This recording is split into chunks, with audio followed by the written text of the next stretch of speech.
First of all, I'd like to just introduce myself. My name is Marin Hill, and I am the project manager for the Great Seneca Plan. We have a number of other members from Montgomery Planning with us here tonight.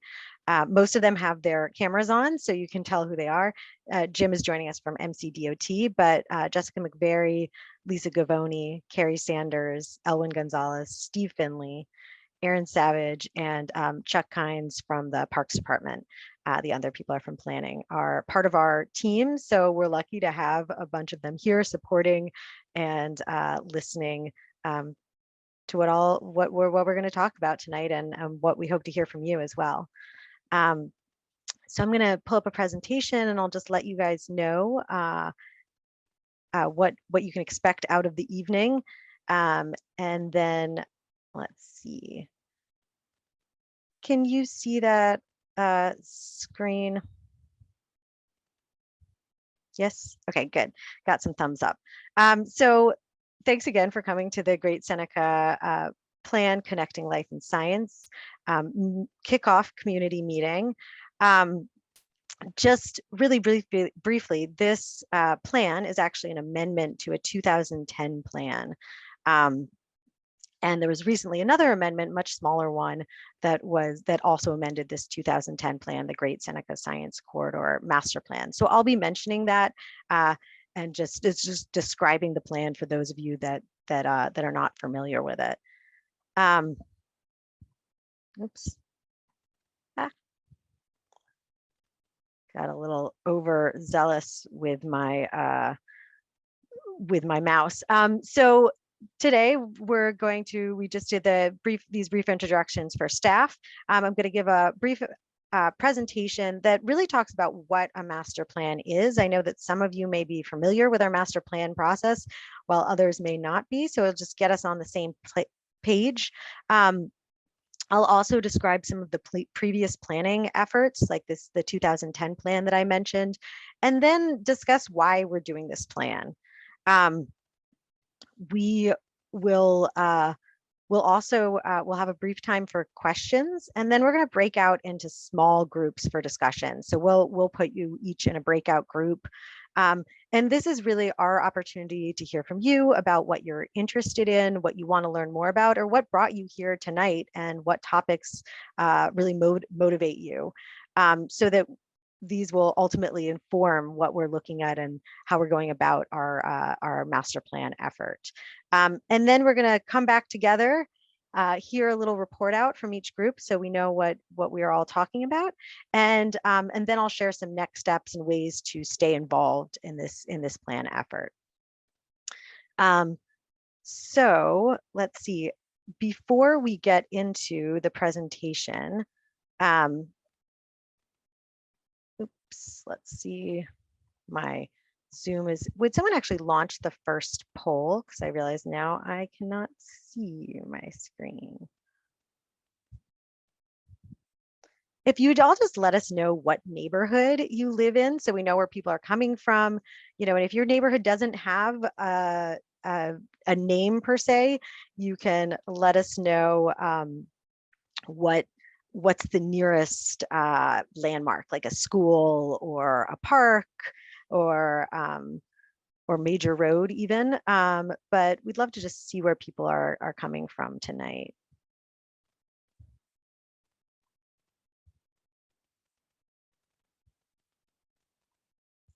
And while people are typing that in, I can continue, and then once we have some more answers, we can share those results. Okay, so what is a master plan? When I think about master plans, I think that at their essence, they're really just a vision for the future. So through the master plan process, we work with the community and with staff and other agencies to create this vision for a specific area, in this case, the Great Seneca area, which I'll define in a little bit. We create a vision for this future, and then we outline specific recommendations that will help to implement that vision. But So really through the master plan process, staff at planning seek to engage the community and bring people together to have a dialogue about the future and what's important, what do we value and prioritize. We work with stakeholders that can be community members, groups, businesses, institutions, as well as other government agencies to define a community vision and have an iterative conversation about the future. Meanwhile, we're also analyzing and preparing land use and zoning recommendations. And we prepare recommendations on transportation infrastructure, environmental assets, community facilities, parks. And we really seek to support and prioritize equity through these recommendations. And then all of the recommendations serve as a guide for future development. So that's, in a nutshell, the master plan process. But there are limits to what master plans can do. And I always think it's important to have an idea of what we can do and what we are doing as part of this process, and then also what we can't do. So just because we go through a master plan process where we envision redevelopment or reinvestment, it doesn't mean that it necessarily will occur. We also can't bring specific retailers or commercial uses to an area. So, that means that when we zone a certain property a certain way, any number of retailers can come in as long as they fit the guidelines of the zone. We can't say, oh, we want this business, but not that business if they both meet the qualifications for the zone. We also can't revoke existing approvals for development. So if there are developers who have received an approval for a development application from the planning board, they can continue to have that, and there's not a way to remove that through the master plan. We cannot require adjacent property owners to consolidate and develop together. Although master plans do inform the county's capital improvement project budget, we can't fund projects through a master plan.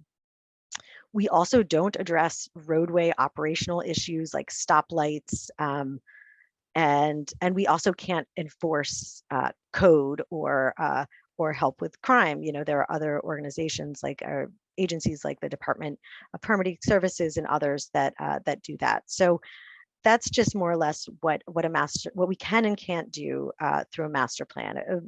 A master plan is really a guiding document. And our process is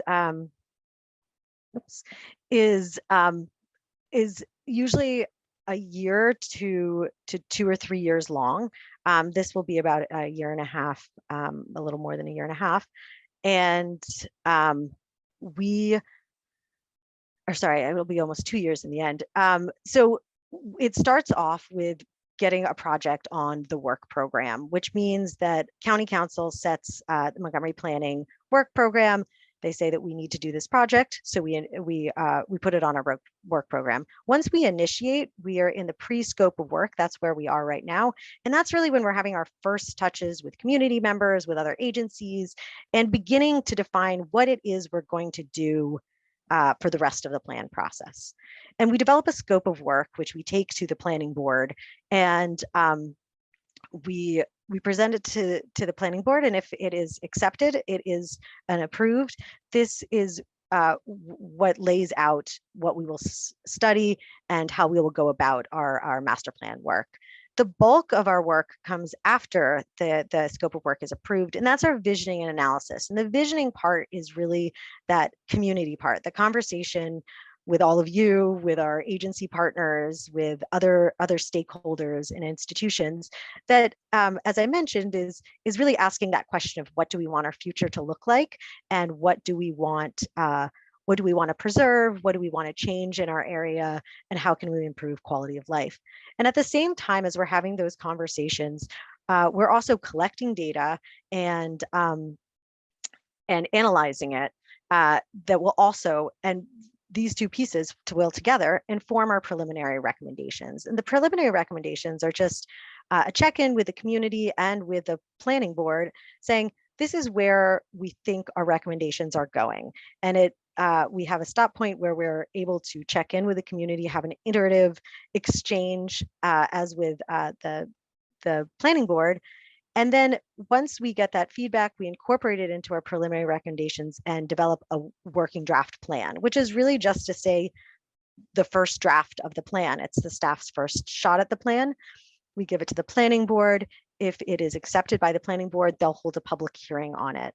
And this will be the community's first opportunity to speak directly to the planning board. So they'll hear from us what we've learned from the community through our meetings, but they'll also have an opportunity to hear directly from you.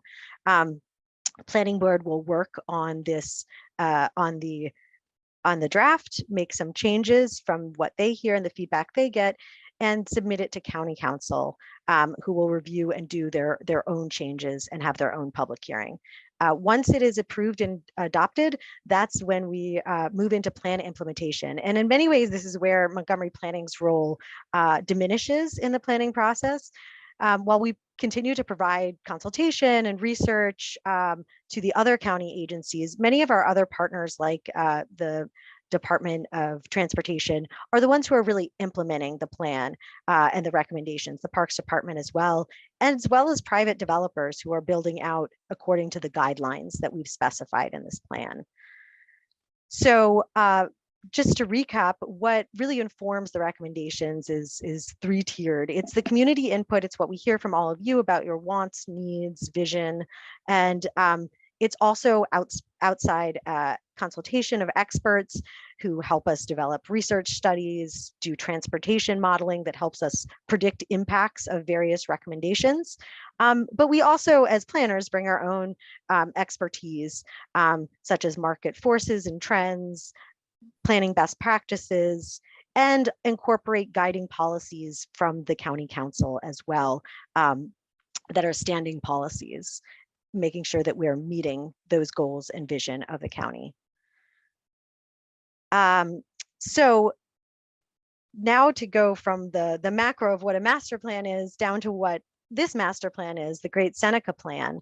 As I mentioned, the Great Seneca Plan is an amendment to the 2010 Great Seneca Science Corridor master plan.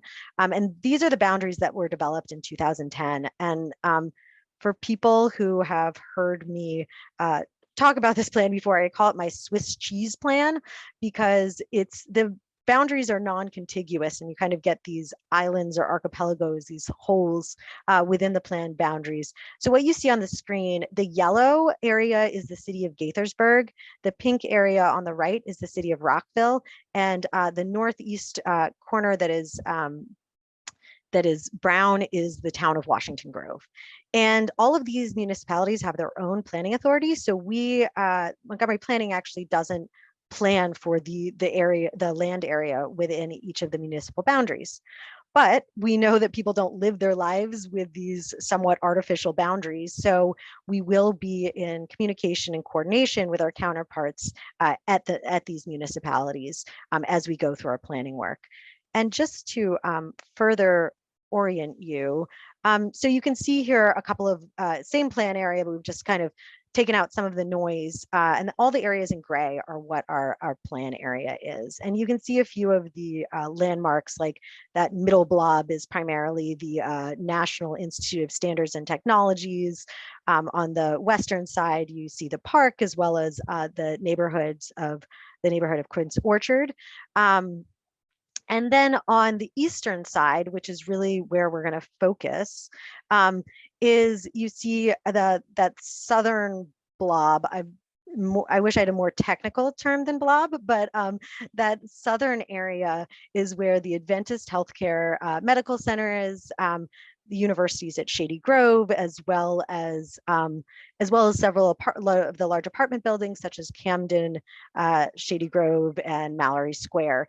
You also have the Bellworth site in this area, and that connected area we refer to as the Life Sciences Center. So if you hear me refer to the Life Sciences Center, you'll know that I'm talking about that southeastern area. We also have a couple of unconnected areas like this little sliver between downtown Crown and Rio Waterfront, as well as the neighborhoods of Rosemont and Walnut Hill. So we have a fairly large and spread out planning area. Excuse me, Mari. Yes. Well, I'm confused. So NIST is kind of part of your planning area? Isn't that a federal facility? Yes, NIST is part of our planning area. So that is to say that on their, we won't be making recommendations for their, on their site. They have their own master plan process, and they'll have to go through a development review process if they're going to build buildings there. So we won't be actually making recommendations, but we do have, actually, if I go back one slide. So if you look at the NIST area, basically it is a part of the unincorporated Montgomery County. So it's not part of the city of Gaithersburg. And I believe that's how it wound up in our plan area originally. And on the other side of I-270, we actually do have a number of residential multifamily apartment buildings.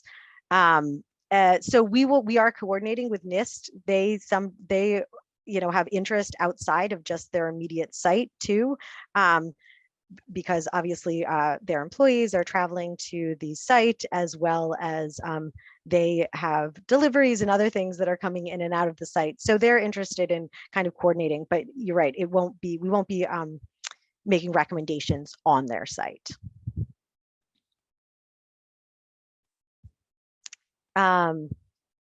So the plan area, and then this is that area that I just said that we'll be focusing primarily on. And the reason for this is it's really the area that's experienced the most change, particularly in the Life Sciences Center that I mentioned, where there's been more recently approved and built development, as well as large development outside of the planned boundaries, like Rio Waterfront and Downtown Crown. There also contains roadways that have major planned infrastructure that will affect future development. And it is the part of the plan that departs most from the 2010 plan vision, which I'll get into. The 2010 plan really created a vision for that Life Sciences Center area that I mentioned that looked to establish it as a world-class medical and research life science hub, not just for the county, but really in the country. And it also imagined that it would be a place where people worked, as well as worked, lived, visited, recreated. So we imagined it with a number of residential facilities, as well as places to recreate, places to walk, open space, and lots of connections, like walking connections, trail connections, that really weave the area together and make it a place that people can walk and enjoy. The other thing that the 2010 plan did was establish some staging requirements, and staging really just addresses the timing of development and matches it with the provision of key public facilities and amenities. And its goal is to ensure that delivery of infrastructure and services supports the development that is occurring. However, if staging requirements do not match up with the reality of an area, staging can have unintended consequences. In the 2010 plan, what we've seen is there have actually been quite a few departures from the 2010 plan vision. I mentioned that it was seen as this walkable and integrated area that would have kind of high-rise development and an urban feel. And many of you who are familiar with the area can probably attest that that has not borne out. We've seen lower impact or lower density development, which means that we've also seen fewer of the impacts that were initially anticipated from the 2010 plan in terms of traffic and people visiting and shopping there. So this kind of starts to get into why we're doing this plan. And oops, this is just a timeline, very broad, not scientific, but of things that have happened in the area, and also things that are just affecting how we live and how we get around. And it gets the heart of why we're doing this plan. When the 2010 plan was approved, Amazon Prime was just 5 years old. The iPhone had just been introduced. Uber hadn't even made it across the US. And Capital Bike Share hadn't made it to Montgomery County. A number of key developments in the area also hadn't occurred yet, like the National Cancer Institute hadn't relocated to Shady Grove. Downtown Crown and Mallory Square in Camden, Shady Grove, which provide housing for a number of people in the area, were not built. And there are a number of county policies as well, like the 2016 Vision Zero resolution that really guides how we think about prioritizing traffic safety in the region. And the Montgomery County Racial Equity and Social Justice Act had not passed. And that's, I mean, and I think what everyone thinks about also is the pandemic hadn't happened yet when the 2010 plan was approved and adopted. So these are really things that have changed how we live, how we think.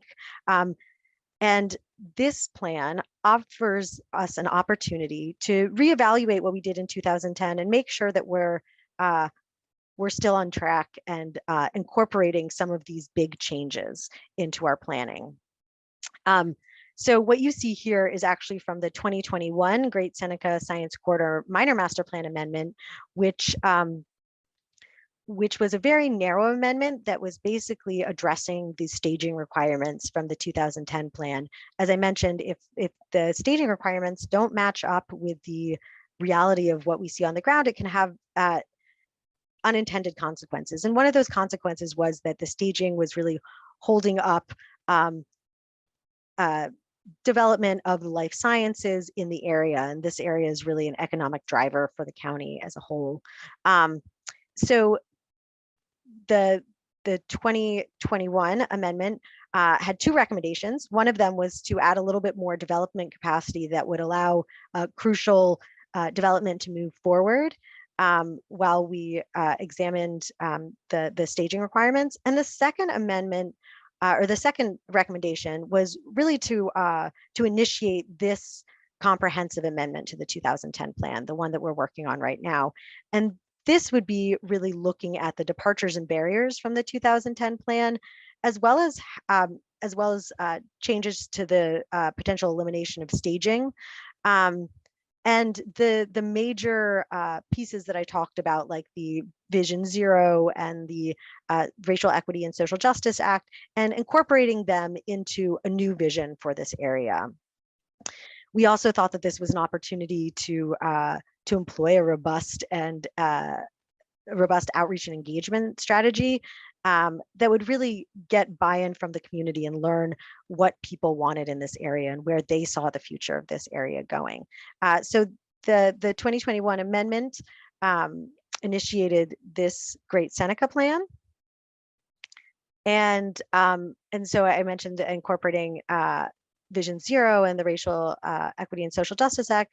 And it also incorporated the recommendations from the Corridor Forward plan, which was recently, I think Jessica said 22 days ago, was approved by council.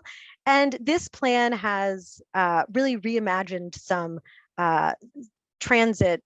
longstanding transit plans for the area and addressed some issues with that had been identified.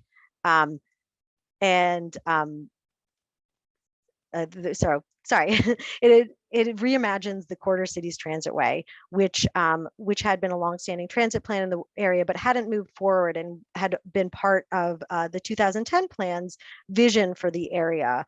A lot of the amenities and density that were imagined in the 2010 plan had been centered around the proposed station stops for the Quarter Cities Transitway. And with the adoption of Corridor Forward, we have these new corridor connectors that really, in many ways, match the route of the Quarter Cities Transitways with some shorter, more direct routes. And this Great Seneca plan is an opportunity for us to incorporate that guidance that we have from the Corridor Forward plan and incorporate the stations and routes into our land use planning so that we can make sure that we're matching amenities and development with planned transit in the area. So just a recap of why we're doing this. There have been these major departures from the 2010 plan, primarily in the level of density that we're seeing, but also in the connections or lack of connections that we see. There's also new planned infrastructure, as I mentioned, like the corridor connectors, as well as the Great Seneca Transit Network, which MCDOT, or the Montgomery County Department of Transportation, is currently working on, which will be a number of high quality bus routes in the area and accompanying infrastructure. We're also incorporating what we're seeing in terms of emerging issues and trends. And this can be, as I said, both in the level and style of development that we're seeing, but also things like rideshare and last mile shipping and telework. So incorporating that into our recommendations and our analysis. Looking for ways to connect new and growing destinations as well as existing destinations, and how we can make it safe and comfortable, not just for people driving in cars, but people walking, biking, and taking transit. And finally, as I mentioned before, it's an opportunity for us to incorporate those new county policies and initiatives that have been passed over the past 10 years or so. So our scope of work, as I mentioned, this is kind of our next step in the planning process, and we will be developing it and hope to go to the planning board in May with a scope of work. It will include the areas that we plan to look at, which is how we can support the economy, land use, transportation, housing, urban design, as well as the environment and human health. But there's some areas that, and those areas are usually included in our master plans, but there are some other questions that are specific to this plan that we're also going to be including in our scope of work, such as discussing the 2010 plan with its vision for a very high density kind of science city high-rise development, and ask, is this vision still appropriate for the area? And it may be, but we want to have that conversation.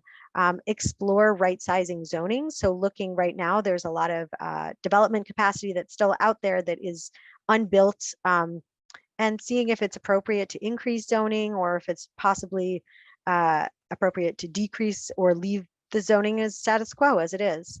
As I mentioned, we'll be also evaluating whether we can amend or eliminate the staging requirements that were established in the 2010 plan, and examine planned infrastructure that was recommended in the 2010 plan, such as some of the highway interchanges, and evaluate whether it still meets our land use goals and the land use goals of the municipalities that we're working with. We'll also be incorporating the Climate Action Plan, the Racial Equity and Social Justice Act. As I mentioned, those connections are going to be a big part of the work, and seeing where we need them and where we can foster and facilitate connections throughout the plan area. And I think one of the things that's connected with that is how we can create a sense of place instead of feeling like we're in a number of disconnected campuses and buildings. How can we make it feel like a united area that has an identity, and create those connections despite maybe a less urban feel than what the 2010 plan had envisioned. Additionally, we're going to look at how we can improve equity and expand access to jobs and homes in the area. That's not everything. That's not a comprehensive list of our scope of work, but those are some of the sticky questions that we'll be asking. And I think part of the conversation that we want to have tonight with all of you is are we missing something? Are there things that we're missing, or that we'd like to that you'd like to include and talk about? And before we get into questions, oops, asking me if I want to leave the meeting. I do not. Oh, sorry. I'm so used to using Teams. We have a different system that we use at work that now I'm used to it, and I cannot operate Zoom. But I wanted to open up the conversation for a minute with all of you to see if we have any questions before we get into the group discussion. And I think, we're really at the beginning of our process for the most part, where we're just starting to collect information and data about the area. We're also collecting feedback. So I think, if you have questions about the plan or would like me to clarify something, I'm happy to do so now. And then afterwards, we'll break out into groups and we can have a more robust conversation in this kind of smaller group setting. So with that, I will open it up for questions, and I'll stop sharing my screen so I can see everyone's face, or at least everyone's name box, and see if we have any questions. So you can just go ahead and yes, Jim. Well, I have one. I heard today, Maren, that there was a plan to use the open a Bellworth campus for development that will include a new biotech company, but it sounds as though, at least from what I'm hearing, it's just going to be one of those standard kind of wide campus developments that will probably have an unlimited sea of parking and won't have any sort of, I guess, a mixed use focus. It sounds like it's just going to be a lab or a lab and offices. Has planning been involved with that? I'm not sure. I just heard about it today, so I don't have all the details.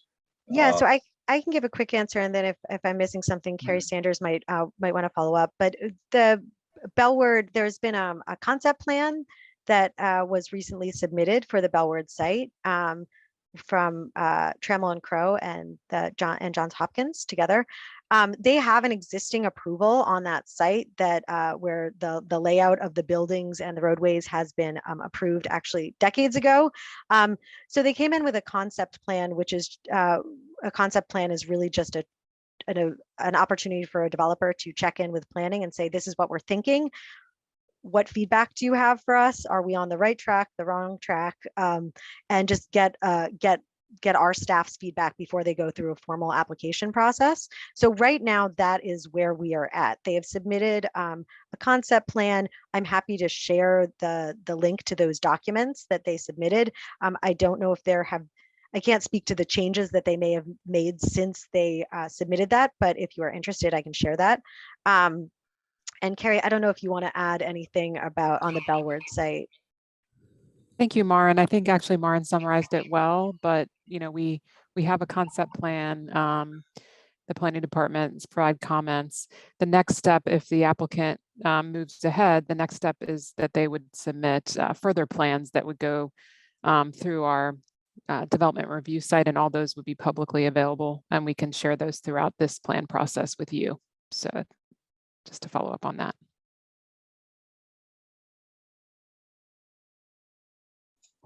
Okay, thank you. Go ahead, Donna. Oh, you're muted. I'm sorry. Here. Okay. I'm glad to see the one line that says, learn how we can create place and connections in lower density life science building form. Because it bothers me every time I hear the word urban, because all over Montgomery County, there are these little urban townlets that have been stuck in, and it tries to make them look urban. But when you get out here, this is a suburban area with a beautiful pre-Civil War era farm that will never be urban. And if you stick little urban buildings in there, it's just going to look ridiculous.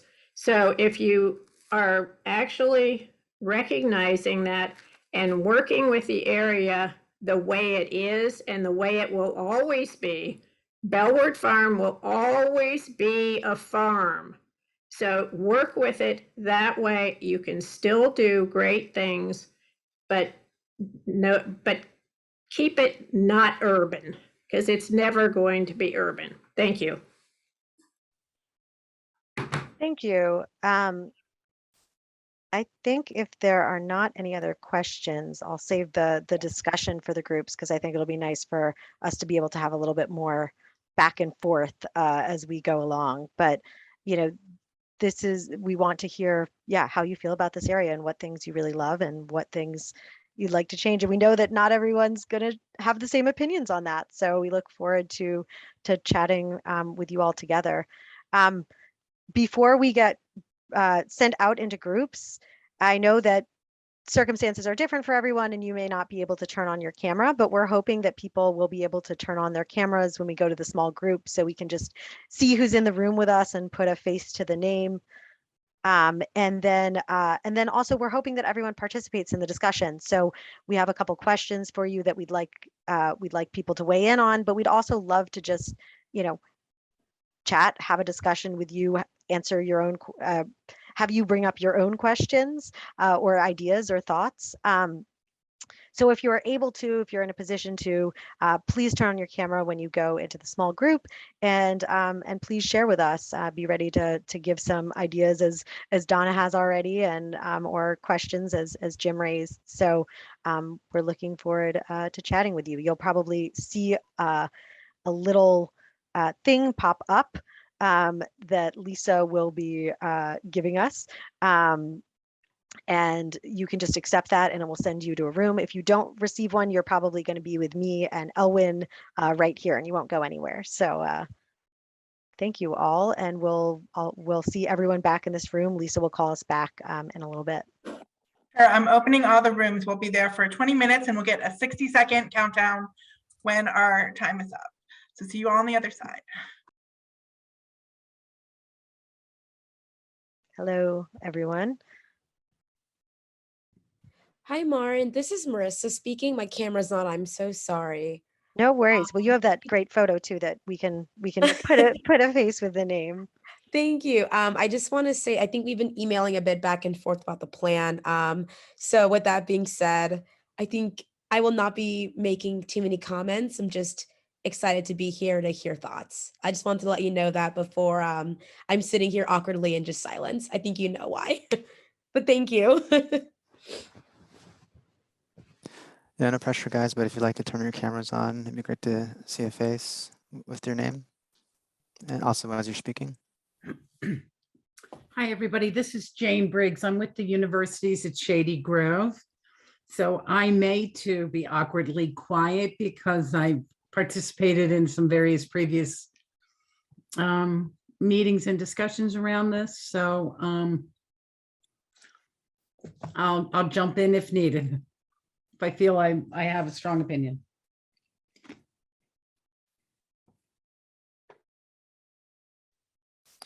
All right, I guess we can go around and see who else hasn't introduced themselves yet.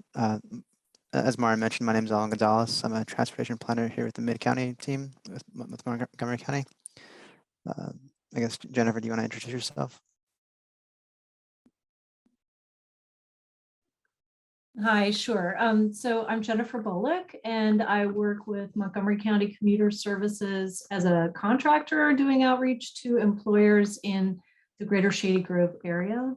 So definitely interested in learning about what we have planned for the future. And more about what we have planned. I know somewhat. But it's good to hear the community feedback. For sure. I have to leave for just a minute. I've got activity here I've got to take care of. My dogs are going crazy. I'll be back.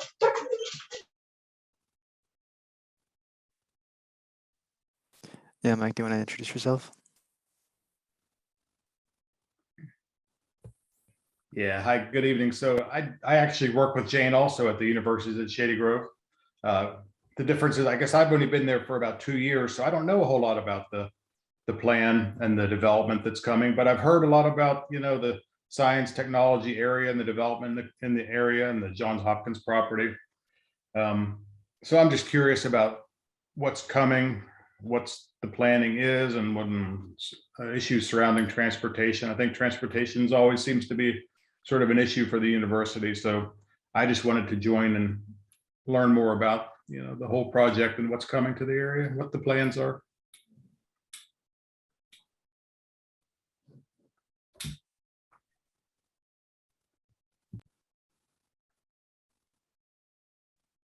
Yeah, my name's Jeff Mittman. I apologize, my camera's not on, but I can't get it to work this evening.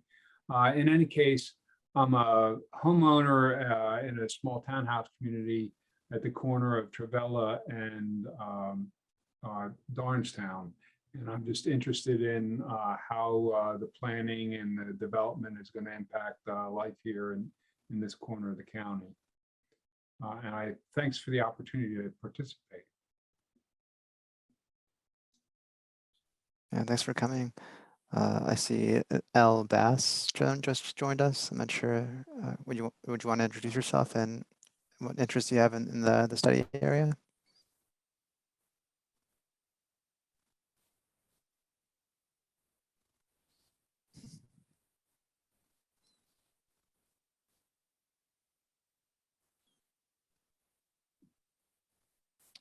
That's cool. Let's see. Oh, okay. Elle Bass has received a link from their HOA president. Okay, let's see. Did we get everybody, or Deanna, did you want to introduce yourself? Sure. Good afternoon. I'm Deanna Archie. I'm with Montgomery County Department of Transportation, and I'm in the Transit Services Division with Ride On, and I am one of the lead in our Great Seneca Transit Network study. So my purpose is to hear, the comments. We're just starting the kickoff of the study and implementation plan of 2 routes along the Great Seneca Corridor.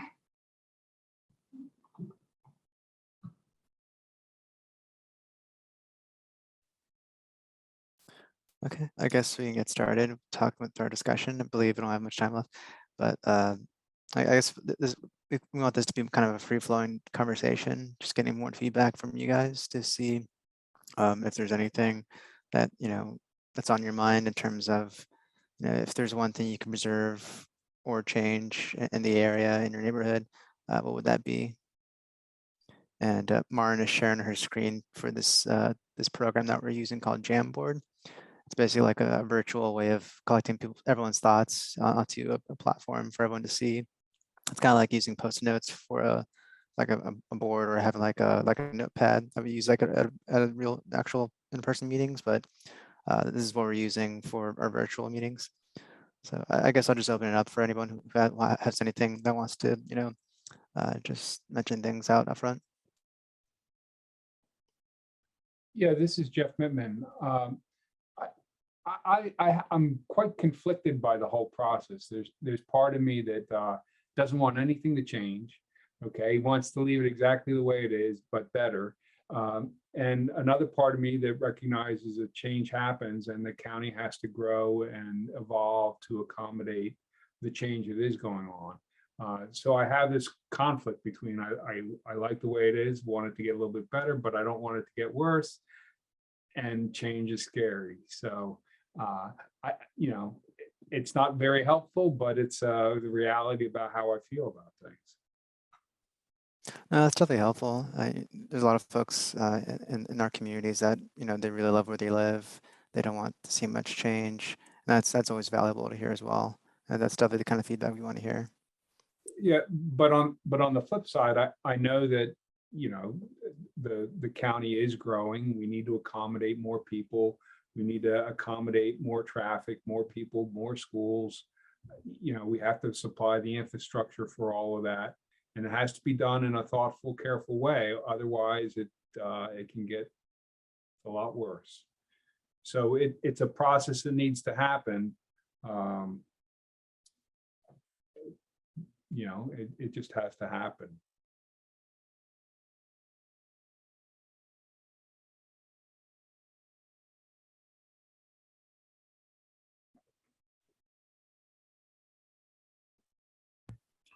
When you say the word better, are there any things that come to your mind? Yeah, I mean, I guess I can throw the topic of transportation, out there. I understood that, we're sort of a distance from the Shady Grove Metro, and I understood there was initially maybe a plan for some type of a rapid transit with a stop right near the universities at Shady Grove there, but I hear that's been sort of changed or altered or maybe dismissed. So I'm just curious about plans for, I guess, transportation in the area in general now, or what that's looking like, what it's going to evolve to, what you think it might look like in the future. You're lucky because you have Deanna here and she's actually managing a project in this area. So Deanna, do you want to just describe a little bit about the Great Seneca Transit Network? Sure. So initially, this area was planned, well, as you know, the CCT and then the BRT. So what we're planning is similar. It's more of a precursor to the BRT. It's along the lines of a ride on extra service. So it would be limited stop service, high frequency service, 15 minutes or less. So it won't be considered a BRT with the station designs that we have in place along the US 29, but there will be upgraded stations, but not to that level. Good. There are two phases. Well, there are 3 phases, but the first phase is what we consider, I'm sorry, my dog is going crazy too. The first phase, what we consider a pink route and a lime green route, and they both will start at Shady Grove. One would, and they will terminate at the University of Shady Grove. But one would take a different local route and the other one will travel on 370, more of an express. So we'll as we just kicked off the study to implement the plan a couple of weeks ago. So we will have public engagement to give you, provide more details. Right now, what we're looking at is defining the stops so that we can get there was a preliminary plan that was done about a year or 2 ago, but now we're getting into the details of the stop locations and where they will actually be located. So stay tuned, and we're working with Marion and Park and Planning so that we, if there's any way that we can join forces in the public engagement process, we certainly want to do that. I have a quick question about that. So are you engaging with employers in the region to find out which employers would be interested and excited about that aspect of having stops near their locations? Sure, that we have the businesses part of our stakeholders. We have a list of, we're actually putting together an engagement plan now, but businesses are definitely part of that stakeholders list. Great. Thank you. Mm-hmm. So I guess that sounds like a ride-on route with just limited stops is I guess the idea? It will be a ride-on, a ride similar to the ride-on, well, it will be in ride-on extra route. It's limited stop. It's a little more upgrade than our local bus service in terms of amenities. And the second phase of the project, there will be more infrastructure improvements, and that's what we will work with Park and Planning in terms of fixed guideways that will, we'll work into the plan. I would also add, Mike, that I dropped a link into our chat, if you can access that, that has a story map that MCDOT created that really goes through the Great Seneca Transit Network.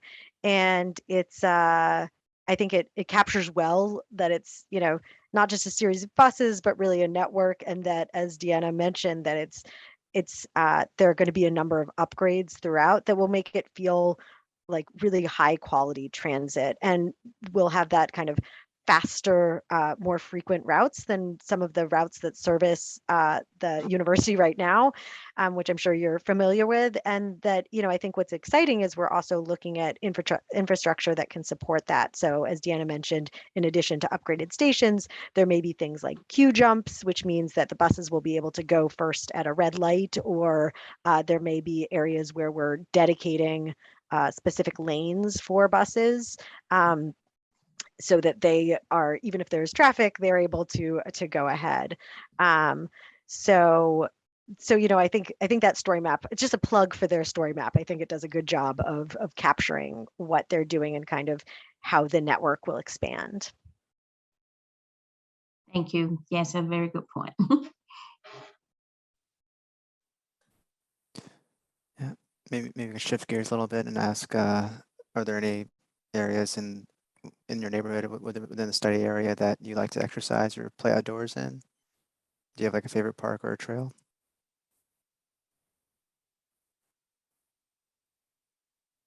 I do a lot of bike riding out on the county streets, so that's always of interest to me. And as I get a little bit older and my reflexes slow down and the traffic gets gets heavier, you know, I'm very interested in the combinations being made or not being made for biking in the area.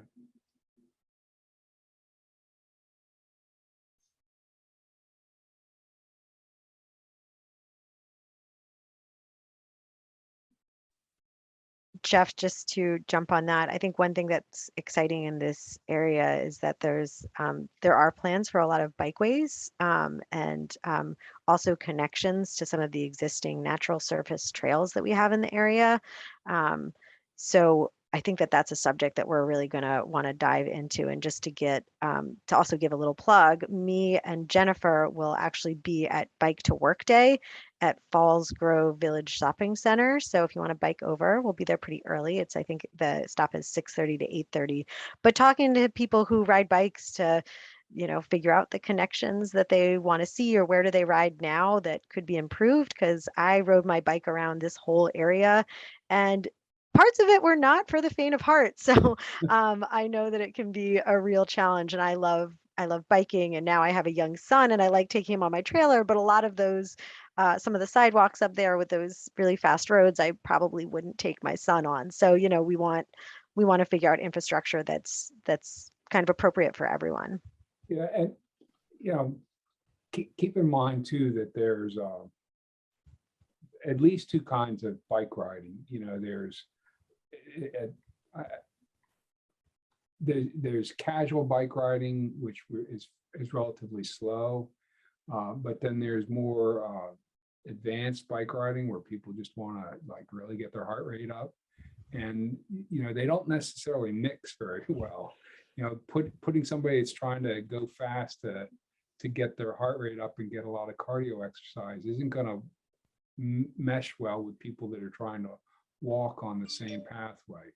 So again, it makes things more complicated, and I don't have any solutions, but keep in mind that there is that distinction.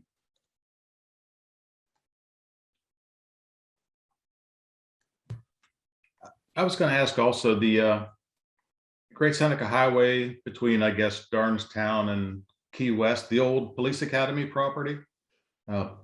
I had heard that was maybe slated to be sort of residential development. But I'm just curious what the status of that or the plans might be for that little area right there. Yeah, that's correct. We actually just reviewed a site plan application that was recently approved, I believe, about 2 weeks ago at the planning board for the former PSTA, the Public Safety Training Academy site.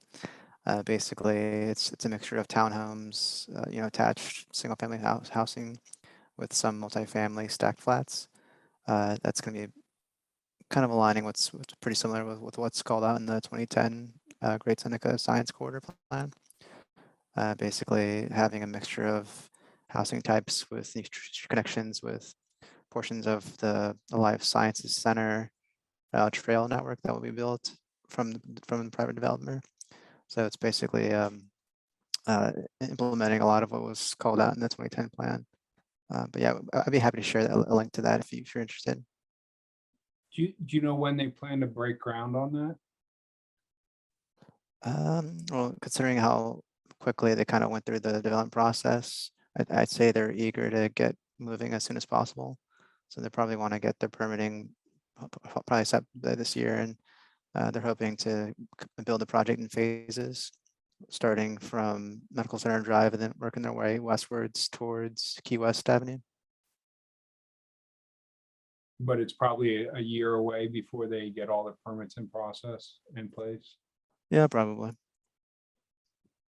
Thank you. I could share the link to the project if you want to take a look. What one comment about, I've been on the county's website with all the documents, the planning documents, and I find it a great resource. It's really gratifying to be able to go in and dig deep into some of this stuff, but I also find it frustrating because I was looking at the Bellworth farm for the 2010 plan, and there's, I don't know, a couple hundred documents up there, and there's no guidance. I don't know what the secret codes mean about what things are what, and you just have to start at the top or in the middle and start expanding and looking for stuff. And I haven't found anything that like is just a layman's discussion of what the plan is, and so it's, you got to be fairly technical to be able to dive into these very detailed planning documents and understand what's going on. And I find that frustrating. And especially for some of these big projects, it seems like the developers could simply put together, a 3-page document that kind of talks about the big picture and then supplies links to the more detailed stuff that people want to go there. Thanks for that feedback. I will see if I can talk to someone about getting a guide like that up on our website. I know that we might actually have someone do a walkthrough for our implementation advisory committee about exactly what you're saying, because it's confusing. And I actually don't do development review usually, so I get a little lost too in all that sea of documents. I will say that if it's an already approved plan, like that's gone through the planning, the staff and planning board review, I think the staff reports are really helpful. And there's like a special section for that in the list of documents. So if it's something that's already been approved, I would look at the staff draft, because they kind of have to distill, they do the work of like basically going through everything. Hi, everyone. We're really happy to have you here with us tonight. And in this small group discussion, we're hoping to hear from each of you. And if you are comfortable, we'd love to see you. So, but if not, that's okay too. And tonight we would like to give everyone an opportunity to speak. So perhaps we could start by going around and introducing ourselves and sharing a bit about what brought us here tonight. If you hope to learn, if you hope to share, or to discuss something in particular. I guess I can start. My name is Jessica McVeary, and I'm with Montgomery Planning with our Mid-County Master Plan team, working closely with Maren, Aaron, and Chuck on this project. And maybe I can ask Aaron to introduce himself. Everyone, my name is Aaron. I also work for the planning department with Jessica, Chuck, and Maren, and everyone else. I work in the Mid-County division as well on the special projects and design team. And I'll be working closely with Maren, specifically working on the urban design guidelines amendment and the plan as well. So nice to meet you all.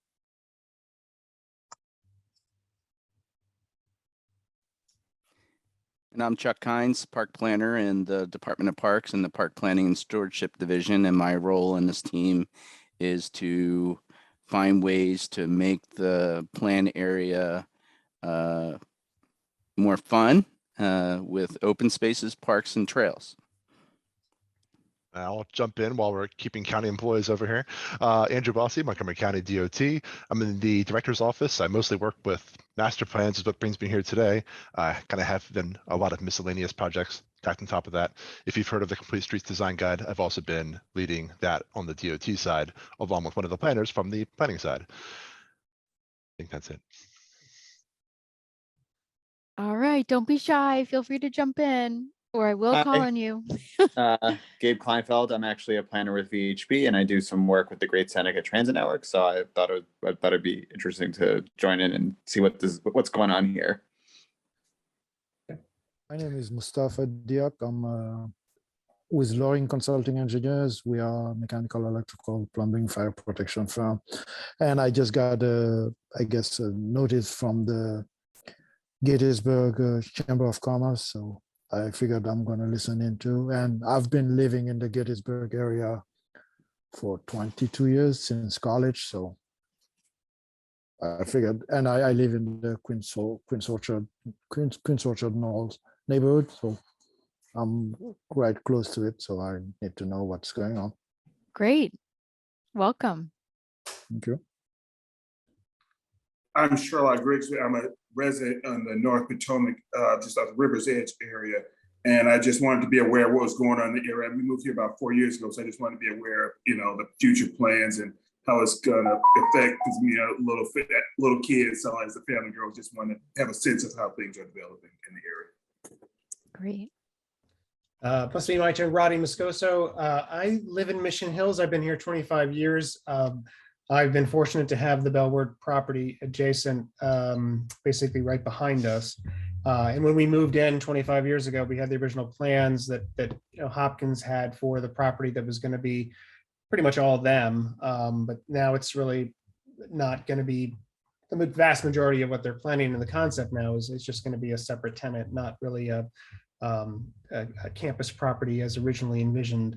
And we're pro planning and pro development and within reason, and certainly know that this is a valuable property, has every opportunity to bring in jobs and potentially fun from the standpoint of parks, which is part of the concept, as well as making maintaining kind of the vision of the farm property that Ms. Banks had for it, which has changed dramatically, went up to the high density vision of sky rises, and now has come back down to something that is seems more palatable in the concept. But it's going to be a challenge, I think, to kind of meet all the requirements that I think the various interests have here of creating this fun space, maintaining some cohesion to the historical element of the farm here, as well as allowing for reason development and expansion of business opportunities, and making sure that's all possible from a transportation perspective. But want to be engaged in the process because I know that based on where I'm sitting, I'm going to be hearing it for a good long time. There will be lots of noises. And in fact, I've just been warned there's going to be more boring taking place, more test boring holes going in, and those are actually fairly noisy, just that machine. But anyway, so we have a vested interest, but want to be supportive of the larger vision, knowing that on the other side, it could be something that really benefits everybody. But there are challenges, and the revisioning of the CCT into something that is really much more accommodating to the neighborhoods that are immediately adjacent to part of this, I think is going to be really critical to make sure it supports the development and the people who are going to be there and working and coming and going, but also is respectful of what is a set of neighborhoods that surrounds a lot of these pockets of development that we're trying to carefully implement. So anyway, going to have a direct view, front row seat for all of it. So want to be engaged and supportive and maybe a little critical when the time comes. But anyway, happy to be part of it. Great. Well, thanks so much to all of you for being here tonight. And I think that Aaron is we're sort of trying a new way of capturing the dialogue and the discussion tonight. And Aaron, I don't know if you want to share your screen so we can kind of demo how we're going to be tracking the feedback that we hear tonight. Can you also see my screen with the Post-its? Yes. Yes, I can. All right. So I'm going to pull up some questions to get us going, and it sounds like a lot of folks have a lot of familiarity with the area, and so you all may have some ideas or questions or suggestions that you want to pose. And really, this is intended to be a discussion for all of us and for us to hear from you.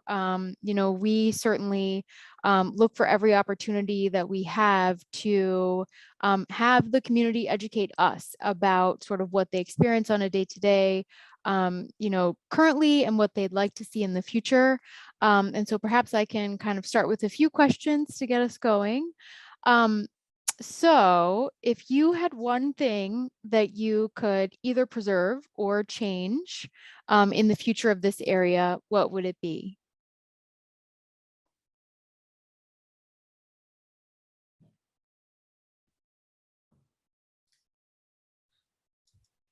So an example might be, Chuck mentioned he wants to bring fun to the area.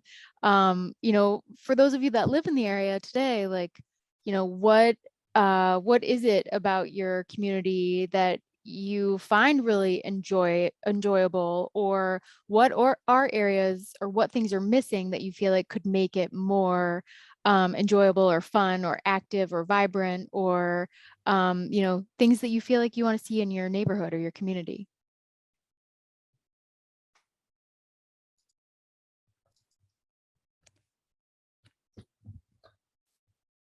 Well, I think I'll just venture out the idea of just more walkable spaces. Pedestrian walkable spaces, I think, are something that, whether it's a little park or a park with some opportunity for retail or another element that would be fun. I think those are, we have little pockets, destination pockets, that have been expanded around our immediate area, Crown being one of them, large, wider streets and a few things that on the retail side that make that somewhat of a destination. But they're little pockets here and there, they're not continuous or contiguous. And that's sort of the nature of kind of where we are. But yeah, I think the more opportunities people have to even if they're separated, to go and walk, be together. There's the area in Falls Grove that has exercise stations, around an area that's very walkable and has some nice green maintained spaces. So those are pretty nice. And I think those things that provide a real sense of destinations where multiple people can go for various reasons that hopefully might be complementing each other, I think would be nice. And you mentioned a couple of things that jumped out at me, which is sort of that there are, centers, but they're kind of non-contiguous today, right, and creating more walkable spaces. Are you, is your vision to kind of have the ability to safely walk between those centers, or really to kind of make the centers themselves be more walkable? I think we have very little opportunity, say, for elevated walkways, which would be cool, but I don't think are practical. But I think a good example might be what Kentlands is trying to do and what they have done to a small degree. Kentlands was a great model for 25, 30 years ago of some retail and also the community there. And inside the community, there was, a well thought out kind of plan there. But now they've created, walkable paths and much more space for people to kind of gather around some kind of retail or just make it a bit more walkable. And that's a big change, but I think that's an opportunity that the space is there. So as opposed to having just ground level parking that, it's even difficult to walk across Kentlands from one side to the other, but that they're making some changes there that improve it. And it's not unlike, it's kind of like a smaller version of what Bethesda Row did, which is, I think, an interesting idea of, building a large pedestrian space in downtown Bethesda. It might only be a block long, but it's nice to see and have and kind of hang out and with benches and some things to do. And those are kinds of nice things. And on the flip side, you got Pike and Rose, also a little bit more urban, obviously from the high-rise perspective. But then again, you've got green roofs and, the vegetable garden on one roof, an actual, mini tiny micro farm. So lots of ideas I think that I think could be explored, even though they're separated. Great, thank you. Sherlock or Mustafa or Gabe, anything to add to that? I like the idea of car independence. So I'm a transit guy, so I want to be able to have better transit connections, whether that is bike, ped, transit. I know the county has a great vision for I forget the official name of it. The vision for Montgomery County moving forward and there's Vision Zero about it. There's equity, and there's economic development, and there's environmental resilience. And I think that we'd be a lot better served, to get better transit service and better ways to move around that isn't a single occupancy vehicle.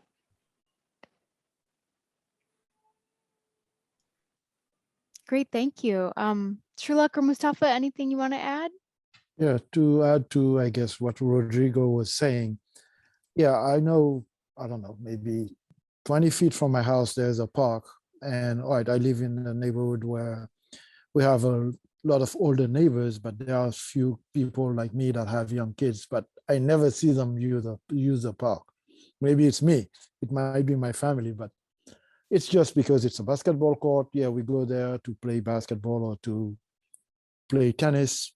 There's a baseball field, but there's nothing around it, like he was saying, meaning if we want to eat something, that would attract people and make them want to spend time there.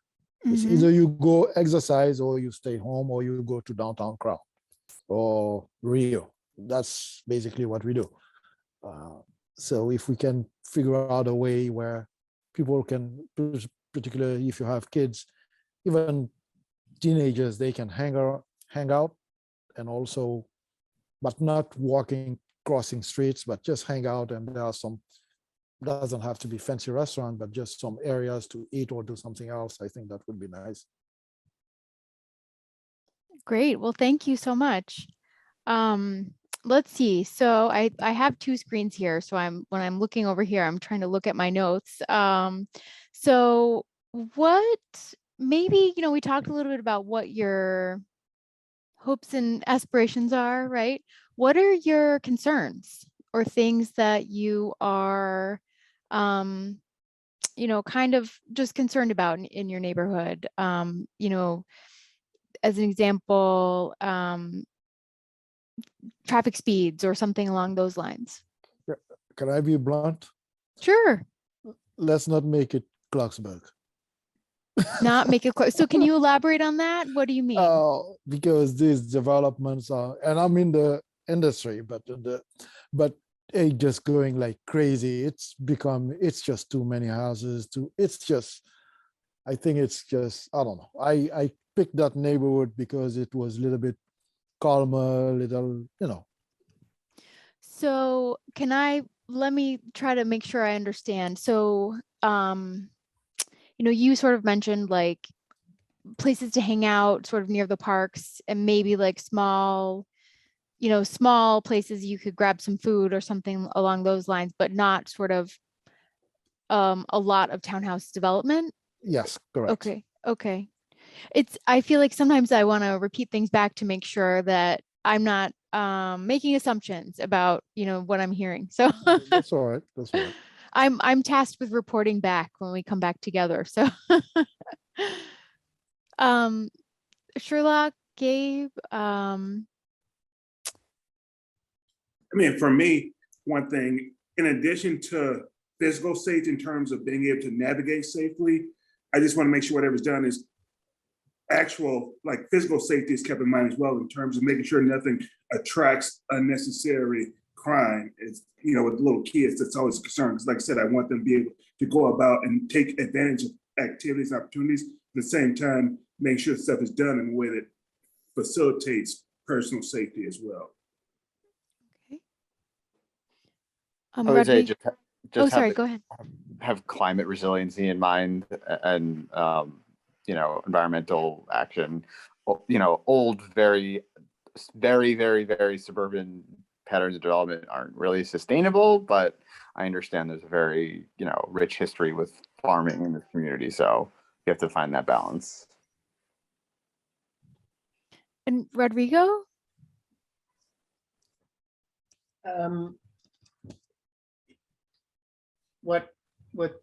Just trying to figure out what element are we asking about again? I'm sorry. Oh, yeah. Well, things that you are like particularly concerned about. Just the concern side. Well, I mean, I think the traffic and the traffic piece has to be part of it. I mean, we've continued to expand the number of physical places where people work and the number of homes in our immediate area. And I mean, the large area of a big chunk of what the plan is considering. That we do have some and have had some non-trivial amount of housing increases, but I think it's been more outpaced by some of the commercial side. So I think that the concern would be the relatively free flow of traffic, and transit obviously needs to be an element there that'll help mitigate that. So. Great, thank you. Believe it or not, I think we only have about 30 seconds left in our small group here. Any sort of final, thoughts in the small group that you're like, I really wanted to make sure I said this? Well, as Maren will mention when we come back together, this is only the beginning of the process. So there's lots of opportunity, and we certainly hope that you all will stay in touch with us and dialogue about things that are on your mind. And we're grateful that you came out tonight. Well, thank you. Thank you for holding this session. It's been helpful. Yeah. Yeah, thank you. Thank you. Thank you, guys. Thank you. You guys are invested in getting it, but please make sure that the ridership is there before you spend any more money.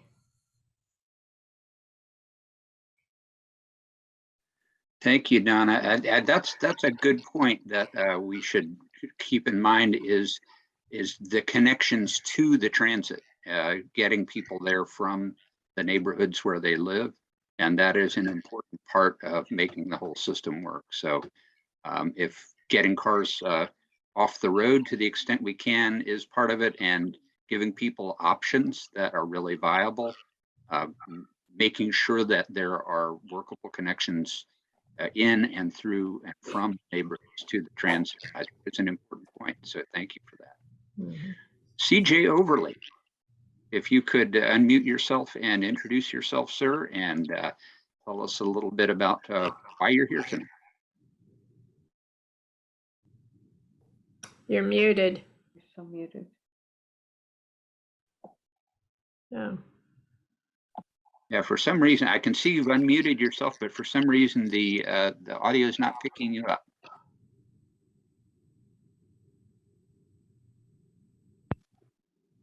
Sorry about that. How about now? Yep, we got you now. Thank you. Okay. Apologies. My name is CJ Overley. I'm a lifelong Montgomery County resident, and I'm here tonight because I'm interested both personally and professionally in how the Life Sciences Center develops. I work for Boston Properties, a real estate company who is invested in life sciences now here in Montgomery County, not within this area, but nearby in the city of Rockville.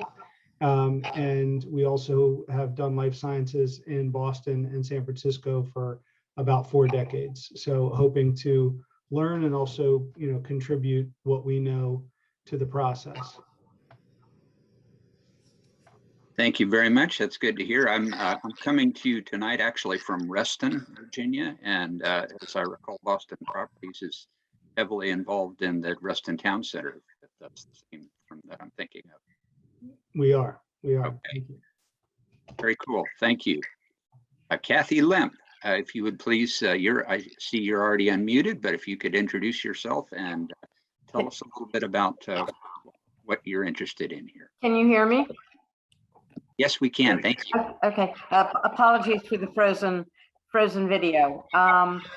I did a lot of my growing up in Montgomery County and have lived in this area since around 2008.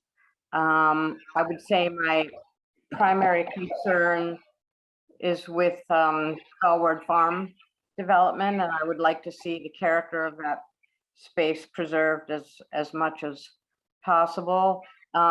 Just a couple of flags. There were Marin, is it? Marin made a couple of references to the idea of eliminating or amending staging requirements. And it's my understanding that staging requirements are a key way that development is slowed or has to wait for necessary infrastructure, in particular transit, to get worked out before it, so we don't get ahead of ourselves and end up creating a whole lot of traffic that the community can't tolerate. So I'm just wondering what's meant by eliminating or reducing or amending staging requirements. And along with preserving the green space, I just want to flag the fact that it's not just people who live in this area. There are a lot of animals living here too. And we need to keep them in mind as well. Okay, excellent. We will carry those thoughts back with us as well. And let's see, I had seen Upneat Atwal on here, and he seems to have left the room. So anyway, I don't think I ever introduced myself. I am Steve Findlay. I'm with Mid-County Planning. I've known Donna for a while because I did work on the first master plan, in the 2010 plan as well, and have been kind of following its progress as we go along. My primary focus is environmental planning, and so I will be working on the plan, particularly from that aspect. So I'm glad to meet all of you. Steve, was it you who was at the Dunkin' Donuts the other day? Yes, yes. Oh, hi, I thought so. Nice to see you again. Yeah, it's good to see you again. Yes, I didn't recognize you, but yes, it was good talking with you and Jeff. And it was a cold day, but a pretty day, and the donuts were good. And sure enjoyed talking with you. Likewise. Steve, if I can add something, I meant to mention this earlier, but in response to the comments that were made earlier, I certainly hope that this plan will engage more than Bellworth Farm, because the planning area is more than Bellworth Farm. And as someone who's not involved in that project, I would like to see, us spend time obviously on other areas where good things can happen that don't require touching Bellworth Farm. So I do hope it is a broader conversation for sure. Okay. And the other question that I had, and if now's not the appropriate time, please feel free to let me know. But I was just curious how the planning process incorporates and shares data as sort of a foundation to thinking about decision making. I think a lot of times each of us has our own anecdotal experience with a given situation where we live, and that looms large in our mind because we live it every day. But sometimes the data doesn't always support our personal view of how things function in our neighborhood. And it's important to balance those two pieces of information as we make decisions in this plan and what the recommendations ultimately will be. I appreciate that input as well. A lot of that data will be developed during that analysis and visioning period of time that Marin had in her flow chart. There is some data that we kind of routinely collect as part of this. We typically have some transportation modeling that collects data and then employs that to try to project how things might go in the future with traffic and identify issues that might need to be addressed. We typically do look at least current school enrollment and some projections based on how we might anticipate growth that we then turn over to the public Montgomery County Public Schools. And I think that one of the other things that's going to be interesting about this plan is that, as Maren noted, it's going to be responding to, there are also market studies that are done. So there are a number of different pieces we typically do. But we do have these new initiatives as well. And so we're starting to look at new additional data collection as part of this. We are working now with what are called equity emphasis areas in the county, some of which overlap certain portions of the Great Seneca Plan area. And so we'll maybe looking a little bit more closely at how there may be differences, disparities in anything from, we may look at health outcomes or job opportunities or access to jobs or to parks. That'll be something that we're going to start focusing on more. We have the climate action plan, and we're currently working as a department at looking at how we may need to enhance our data that we collect and modeling that we may do to take a look at trying to achieve the county's goal of reducing and eliminating greenhouse gas emissions. So there are a number of different data points, and we'd be happy to take suggestions as well from anybody who thinks of something that you think we ought to be looking at. Thank you for that, Steve. Appreciate it. And just to add one other item, you made a comment earlier that I think bears, repeating regarding the life sciences. One of the things we certainly have seen in our experience and can certainly share what information we have and we know is that these life science companies do like to cluster with one another. That's really a critical element to their success. That's why you see hubs like Boston, Cambridge, San Francisco, San Diego, and others places that we are competing directly with. They have a high concentration, and there's a real tipping point that is achieved. And I think we, this region has to some degree crossed that tipping point, but it is in a real evolution stage of change around how the industry here functions. That's really critical. And I think the plan, the amendment that was passed last year actually does a lot more than it seems to sort of open up the area to allow for a little bit more of that growth to continue, which was really choked off previously. So just wanted to add that. Thank you very much. Let me throw out another question or two. If you had one thing that you could preserve in this area or one thing that you could change in this area, particularly anywhere in those geographies that were shown, but particularly looking at the Life Sciences Center, are there things that come to mind that you would like to make sure you preserve or that you would like to change about what's currently there? Well, I'll just say, I would like for whatever goes on Bellworth Farm, I think they have to keep in mind the whole saga of how Mrs. Banks lost that farm. And it would be wonderful if they could, at this point, respect her wishes for the farm. And if anybody wants to know the whole saga of poor Mrs. Banks in losing her farm, I would be happy to go through the whole litany, but I'm not going to bore you with that now. But it is very important to the community because everybody in the community knows the story, and it's very important to the community to know that her wishes were taken into consideration. And that doesn't mean that nothing can be done.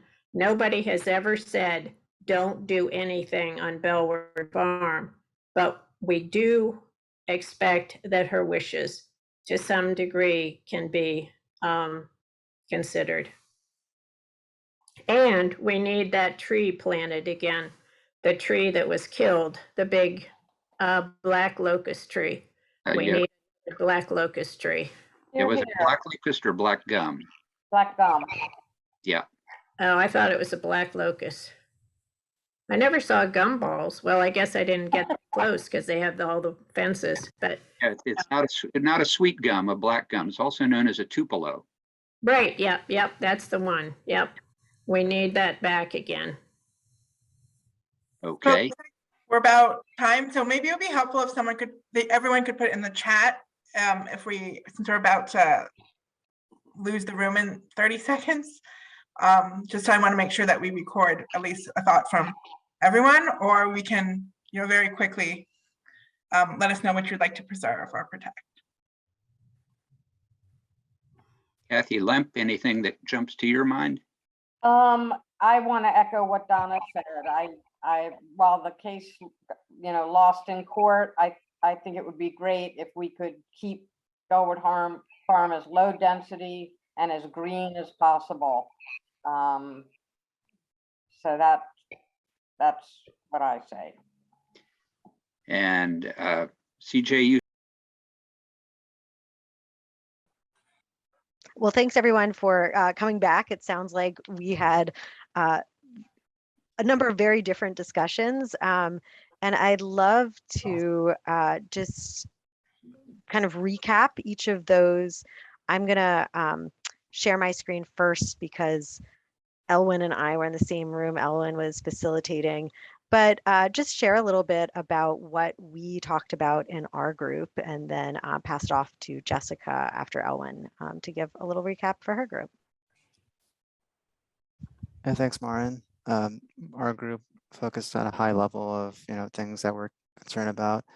Some folks were kind of excited about new things that are coming soon, but also a little concerned about things like traffic. And some folks are a little concerned about too much change happening. Some people are happy with the way things are and want to preserve some of this character that's already existing. There's also some. We talked extensively about transportation, specifically about how the desire for more transit is something that's desired more for for the universities, Shady Grove, for example, and there's some confusion about what happens with the CCT and how we configure new transit improvements for existing residents as well as for future developments. And there's also a lot of discussion that we had with regards to recreation and biking specifically, making sure that we have some facilities for people who want to recreate, just passively, just biking casually with their friends and family versus people who want to exercise on bikes. So maybe having some separate kind of facilities for that. And then we also talked about the PSAA project, which is kind of the center of our study area and something that's going to be changing a lot of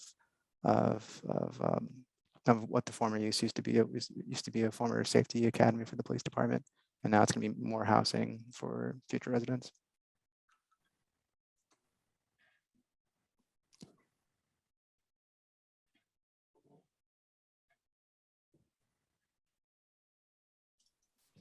Hi, everyone. In group 2, there were a few themes that emerged. And those were and sort of an acknowledgement or discussion that there are a lot of centers in the plan area, but that those centers are not contiguous or connected, and that one of the things that we should really be thinking about is how to make those centers more walkable.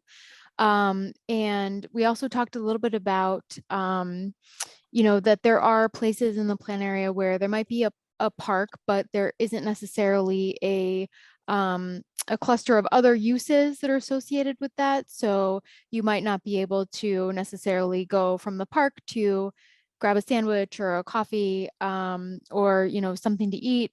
It's sort of you're at the park and then you need to leave and go somewhere else to sort of continue your activities. So we also talked about, sort of in line with the walkability, making the plan area a little bit more pedestrian oriented and really thinking about transit connections, but also recognizing that we, can't sort of have development that doesn't also consider traffic impacts. There was also discussion about sort of, in the realm of future concerns for the community, thinking about climate resiliency and how we approach climate resiliency, and sort of making sure that as we're planning, we're not considering, too much residential development.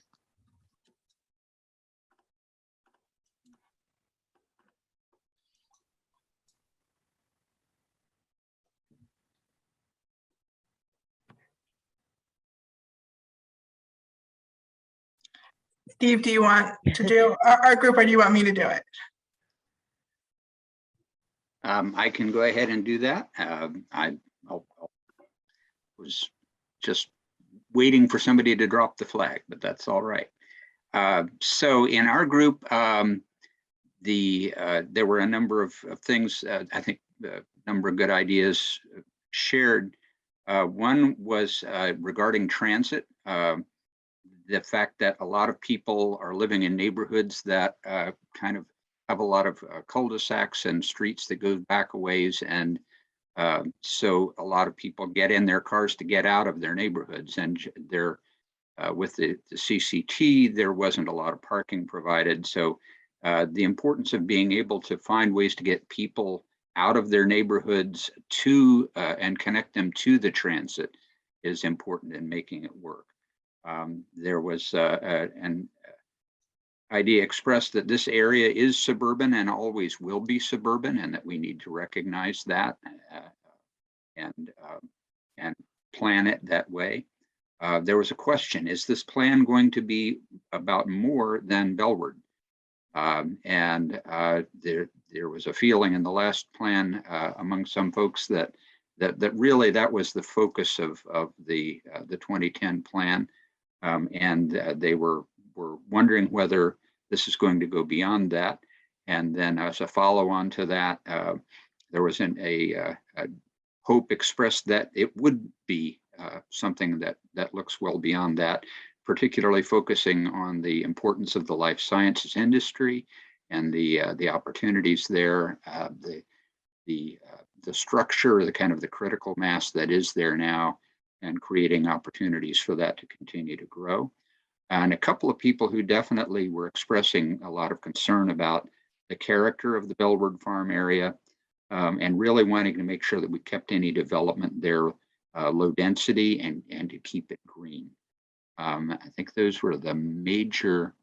There was a importance of trees, and there was a couple of people that really want to make sure that the story of Mrs. Banks and the Bellward Farm property was something that was shared. So I think that hit most of the high points. So thank you very much. Thanks, Steve. And thanks everyone for all of your thoughts and comments and ideas. We would love to continue getting these thoughts and ideas going forward in the plan. And I'll just wrap up the plan or the meeting tonight, talking a little bit about our timeline and opportunities to get or stay involved. So this will be really quick. But I just wanted to show our timeline. This is when we are expecting things to happen. So as I mentioned, right now, we're in this kind of preparation and planning phase where we're just starting to meet people and chat with them, as well as do some data collection. We're hoping to bring our scope of work to the planning board in May. And then once that's approved, really through the rest of the year, we're going to be doing that visioning and analysis work that I mentioned. We're planning to have our preliminary recommendations back to the community and also to the planning board early 2023, and then have that first draft in the spring of 2023. We'll have planning board work sessions and public hearings in the summer, and we expect to transmit it to the council in the fall of 2023. or late summer. And we're really hoping that the whole plan will be approved and adopted by January of 2024. So that is just a quick where we are for our timeline. And I think in terms of getting and staying involved, my contact information is on the website. We also, which we can drop the link into the chat. Feel free to reach out to me. We also have the opportunity that if you are part of an organization or community group or other type of group, you can request that a planning staff member come and chat with you and your neighbors or colleagues. We also have a survey just asking people a lot of the questions that we were talking about tonight, but just what you love about your area, what you'd like to see change, what's really important to you and the future of this area. So we'd love to get your feedback through that as well. It's a little bit more detailed than what we were able to dive into tonight. So those are a number of ways to stay in touch. I mentioned in our small group that we are having a few pop-up events. We had one recently where I saw actually a couple of you there, and we're going to have one this Saturday where I will be out at the Giant that's right by the university's at Shady Grove campus, and we'll be just out in the parking lot, hanging out, handing out flyers and chatting with folks. So I'll be out there from 2 to 4 on Saturday if you want to stop by.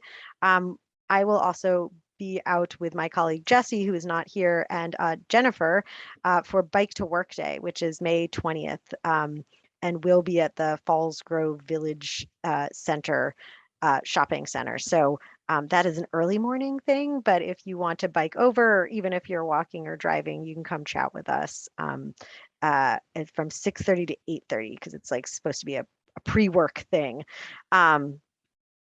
It is May 20th is the date of the Falls Grove thing. And that's all of this information is also on our website. So if you can't remember something, visit the Great Seneca Plan website. And I think Aaron has already dropped the link in there. We dropped a couple other links that people were asking about, like the Corridor Forward Plan and the Great Seneca Transit Network, which is a Department of Transportation project. So if you check the chat, you can see these links and feel free to reach out to me if you're missing them.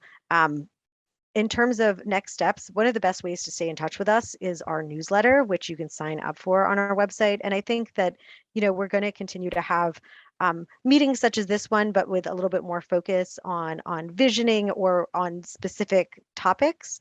But we're also looking for ways that we can best reach people and best have these conversations. So if you have ideas or thoughts, I think we've heard people are like, you need to go to the Lakeland school on a Saturday. Everyone's playing baseball there, and just go and talk to folks. If you have thoughts about that, we'd love to hear them because we really want to meet people where they are. We know not everyone's able to come on a Wednesday night to a meeting, although we appreciate that you have.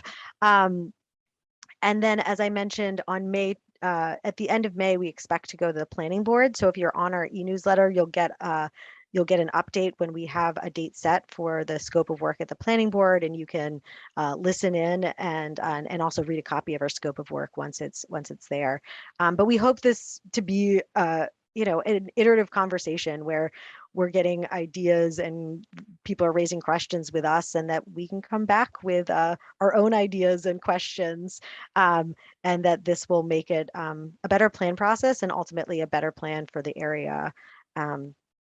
So I'm happy to open it up for any last questions or comments, and then we can close the meeting. But I just want to thank everyone, including Montgomery planning staff, for being here and helping us run a great meeting, and for all of you coming on this Wednesday night to chat with us.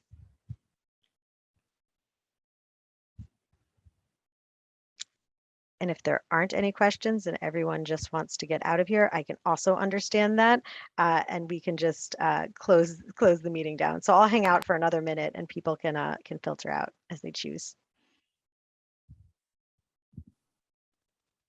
Thank you. Thanks, Maren and team. Appreciate it. Thank you guys. Thanks for coming. It was nice to see some faces that I hadn't seen yet. Only email. Hey, Andrew. Bye. Good to see some people I haven't seen for a while. Yeah. You're kidding. Yeah. So a lot, everybody. All right. Bye. Have a good night, everyone.